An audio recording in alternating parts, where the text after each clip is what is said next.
Salut à toutes et à tous, aujourd'hui on se retrouve pour une nouvelle vidéo sur les méthodes de Monte-Carlo et sur l'application de ces méthodes pour le calcul du volume de l'atomium.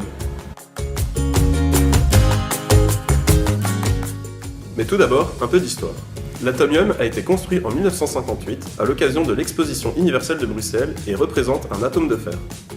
Mais monsieur le professeur, excusez-moi, c'est quoi les méthodes de Monte-Carlo? Eh bien c'est très simple. Les méthodes de Monte-Carlo sont des méthodes de calcul stochastique existant depuis très longtemps. Mais monsieur, c'est quoi stochastique? Stochastique, c'est le traitement des données statistiques par le calcul des probabilités. Mais comment avons-nous appliqué ceci pour le calcul du volume de l'atomium? Eh bien c'est très simple.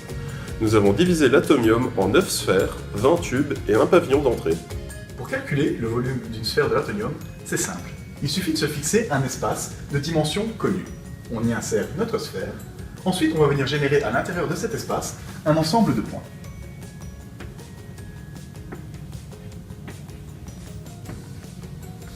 Nous totalisons ensuite les succès, qui sont les points à l'intérieur de la sphère, et les échecs, les points à l'extérieur de celle-ci.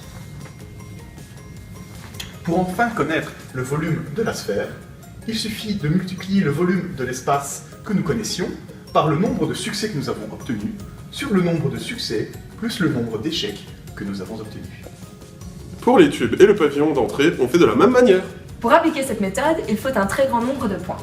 Pour ce faire, nous allons donc utiliser un programme informatique qui va générer un grand nombre de points de manière aléatoire.